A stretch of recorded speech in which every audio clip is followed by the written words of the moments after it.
November 27, 2020 Tehran శివార్లలో ఒక bullet proof car వేగంగా దూసుకెళ్తుంది. లోపలున్నది మామూలు వ్యక్తి కాదు, ఇరాన్ అణుబాంబు పితామహుడు మహ్సిన్ ఫక్రీజాదే. ఆయనకు రక్షణగా ఏకంగా 11 మంది బాడీగార్డ్సున్నారు. కాని అదే రోడ్డు పక్కన ఒక పాత నీలిరంగు నిస్సాన్ పికప్ ట్రక్ నిశ్శబ్దంగా ఆగి ఉంది. అందులో మనుషులెవ్వరూ లేరు, కాని ఒక అధునాతన మెషిన్ గన్ ఉంది. దాని కన్ను ఆ కారుపైనే ఉంది. ఆ రోజు ఆ తేదీ టెహరానుకు సమీపంలో ఉన్న అబ్సాడ్ అనే ప్రశాంత పట్టణంలో ప్రపంచ గూఢచర్యా చరిత్రనే మార్చేసే ఒక సంఘటన జరగబోతోంది. అత్యంత విలువైన ఒక టార్గెట్ తన చివరి ప్రయాణంలో ఉన్నాడు. కాని ఆ సంగతి ఆయనకు ఏమాత్రం తెలియదు. మన టార్గెట్ పేరు మొహ్సిన్ ఫక్రీజాదే. కేవలం సైంటిస్ట్ మాత్రమే కాదు, ఇరాన్ అణు కార్యక్రమానికి ఆయనే ఊపిరి. అందుకే ఇజ్రాయెల్ దృష్టిలో ఆయన ఒక నడిచే అణుబాంబులాంటివాడు. సరే, అసలు ప్రశ్న ఏంటంటే, కేవలం 60 సెకండ్లలో ఒక్క ఏజెంటు కూడా ఆ ప్రదేశంలో లేకుండా వేల కిలోమీటర్ల దూరంలో ఉన్న కంట్రోల్ రూమ్ నుండి ఒక ఆపరేటర్ ఇరాన్లో అత్యంత శక్తివంతమైన శాస్త్రవేత్తను ఎలా అంతం చేయగలిగాడు? ఇది సినిమా కాదు, చరిత్రలో నిలిచిపోయిన అత్యంత భయంకరమైన రిమోట్ కంట్రోల్డ్ అస్సాసినేషన్. మనం టార్గెట్ గురించి ఇంకాస్త వివరంగా మాట్లాడుకుందాం. ఫక్రీజాదే ఇరాన్ అణు కార్యక్రమానికి గుండెకాయలాంటివాడు. అతన్ని లేపేస్తే ఇరాన్ అణుకలలు కొన్ని దశాబ్దాల వెనక్కిపోతాయని ఇజ్రాయెల్కు బాగా తెలుసు. అందుకే మొసాద్ కన్ను ఆయన మీద పడింది. ఒక్కసారి మొసాద్ ఎవర్నైనా టార్గెట్ చేసిందంటే వాళ్లు పాతాళంలో దాక్కున్నా సరే మృత్యు వాళ్ళని వెతుక్కుంటూ వచ్చేస్తుంది. ఈ ఆపరేషన్కు బీజం ఒక బహిరంగ హెచ్చరికతో పడింది. 2018లో ఇజ్రాయెల్ ప్రధాని బెంజమిన్ నెతన్యాహు ఒక ప్రెస్ కాన్ఫరెన్స్లో ఫక్రీజాదే ఫోటో చూపిస్తూ ఈ పేరు గుర్తుంచుకోండి అని ప్రపంచానికి సూటిగా చెప్పారు. ఆ రోజే ఆయన మరణశాసనం రాయబడింది. ఆ ప్రకటన తర్వాత మొసాద్ ఏకంగా 8 నెలల పాటు ఫక్రీజాదే ప్రతి కదలికను ఒక నీడలా వెంటాడింది. అతని దినచర్య ఏంటి, ఏ రూట్లల్లో వెళ్తాడు, అతను వాడే కారు ఎంత బలంగా ఉంది, ఇలా ప్రతి చిన్న విషయాన్ని సేకరించింది. ఇరాన్ గడ్డపై వాళ్ల ఇంటెలిజెన్స్ ఏజెన్సీల కళ్ళు గప్పి ఇంత పెద్ద ఆపరేషన్ ప్లాన్ చేయడమనేది మామూలు విషయం కాదు. ఇక ఆయుధం విషయానికి వద్దాం. ఫక్రీజాదే చుట్టూ ఉన్న భద్రతను ఛేదించడం దాదాపు అసాధ్యం. అక్కడ సాధారణ స్నిప్పర్లుగానీ బాంబులుగానీ పనిచేయవు. అందుకే మొసాద్ ఒక అసాధారణమైన టెక్నాలజీతో కూడిన పరిష్కారాన్ని ఎంచుకుంది. వాళ్లు వాడింది ఒక రోబోటిక్ సెంట్రీ గన్. ఇది మామూలు మెషిన్ గన్ కాదు. బెల్జియంలో తయారైన ఎఫ్ఎన్ఎంఏజీ మెషిన్ గన్కి ఆర్టిఫిషియల్ ఇంటెలిజెన్స్ అంటే ఏఐ ఇంకా శాటిలైట్ టెక్నాలజీని జోడించారు. దీనర్థమేంటంటే ఫేషియల్ రికగ్నిషన్ ద్వారా ఈ గన్ టార్గెట్ను అదే గుర్తుపడుతుంది.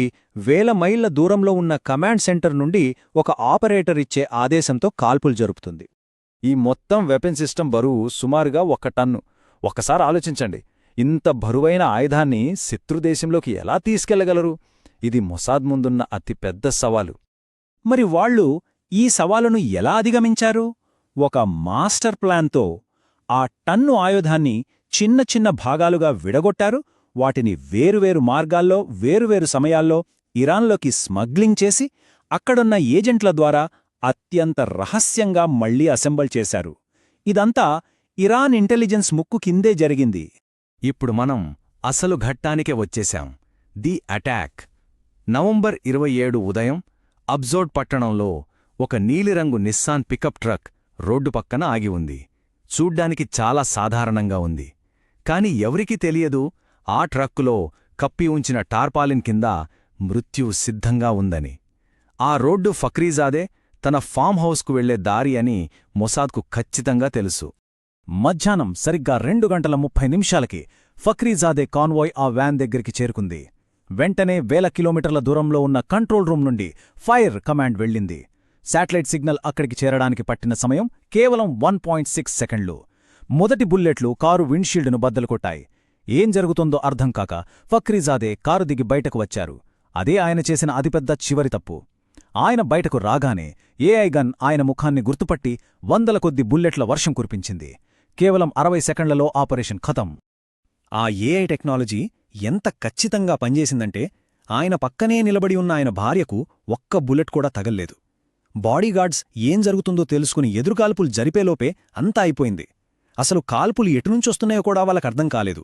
ఎందుకంటే అక్కడ శత్రువు అనేవాడు లేడు, కేవలం ఒక యంత్రం మాత్రమే మృత్యువును కురిపిస్తోంది.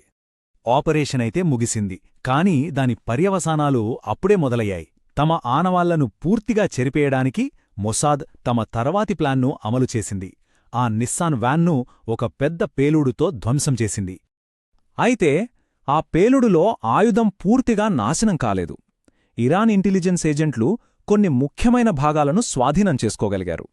వాటిని పరిశీలించినప్పుడు అది ఇజ్రాయెల్ తయారుచేసిన అత్యాధునిక ఆయుధమని వాళ్లకు స్పష్టంగా అర్థమైంది. కాని అప్పటికే జరగాల్సిన నష్టం జరిగిపోయింది. ఈ హత్య తర్వాత ఇరాన్ ప్రభుత్వం బహిరంగంగా ఇజ్రాయెల్పై కఠినంగా ప్రతీకారం తీర్చుకుంటామని గర్జించింది. కాని అంతర్గతంగా చూస్తే ఇది వాళ్ల భద్రతా వ్యవస్థలో ఎంత పెద్ద లోపముందో బయటపెట్టింది. సొంత దేశంలోకొచ్చి అత్యంత కట్టుదిట్టమైన భద్రతలో ఉన్న వ్యక్తిని ఇంత సులువుగా చంపివెళ్లడం వాళ్లను తీవ్రమైన అవమానానికి గురిచేసింది. ఇప్పుడు భవిష్యత్తు గురించి మాట్లాడుకుందాం. ఈ ఒక్క సంఘటన గూఢచర్య యుద్ధ నియమాలను ఎలా తిరగరాసిందో చూద్దాం. ఈ ఆపరేషన్ ప్రపంచ దేశాలన్నింటికీ ఒకటే హెచ్చరిక పంపింది. అదేంటంటే టెక్నాలజీ, గూఢచర్యం, యుద్ధం అనే పదాల అర్థాలనే పూర్తిలా మార్చేసింది. ఫక్రీజాదే హత్య గూఢచర్య చరిత్రలో ఒక మైలురాయి. ఇది రిమోట్ కంట్రోల్తో, ఆర్టిఫిషియల్ ఇంటెలిజెన్స్తో చేసే హత్యల శకానికి నాంది పలికింది. ఇకపై శత్రువును అంతం చేయడానికి సైనికులు సరిహద్దులు దాటాల్సిన పనిలేదు. యుద్ధభూమి అనేది ఇప్పుడు వేల మైళ్ల దూరంలో ఉన్న కంప్యూటర్ స్క్రీన్పైకి వచ్చేసింది. ఇదొక సరికొత్త పోరాట శకానికి తెరలేపింది. ఇప్పుడు హత్యలకు క్షేత్రస్థాయిలో ఏజెంట్లు అవసరం లేదు. ప్రతి దేశం ఏఐ ఆధారిత దాడుల నుండి తమను తాము కాపాడుకోవాల్సిన పరిస్థితి వచ్చింది. ఒక సైనికుడికి కంప్యూటర్ ముందు కూర్చున్న ఒక రిమోట్ ఆపరేటర్కు మధ్య ఉన్న తేడా చిరింగిపోతోంది. గూఢచర్యలో ఒక కొత్త టెక్నాలజీ ఆయుధపోటీ మొదలైపోయింది. మొసాద్ పన్నిన ఈ అద్భుతమైన అదే సమయంలో అత్యంత భయంకరమైన ఈ ఆపరేషన్ మన ముందు ఒక పెద్ద ప్రశ్ననుంచుతుంది. టెక్నాలజీ మానవాళిని కాపాడటానికా లేక చంపటానికా? ఇరాన్, ఇజ్రాయెల్ మధ్య జరుగుతున్న ఈ నీడల యుద్ధం ఇంకా ముగియలేదు. ఇది అందులో కేవలం ఒక అధ్యాయం మాత్రమే.